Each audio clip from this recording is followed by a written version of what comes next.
Ano kaya to? Charan!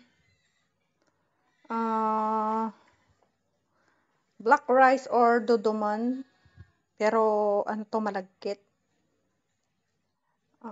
Iniluto namin sa gata ng nyog.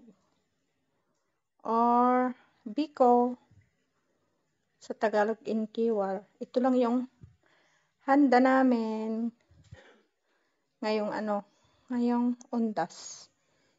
Kagagaling ko lang ng cemetery. Kasama ko si nanay at tatay. And then, ito. Nagmerienda muna ako. Duduman or inkiwar or biko. Malagkit. Ayan. Merienda na. Masarap to, guys. Niluto sa gata ng nyog.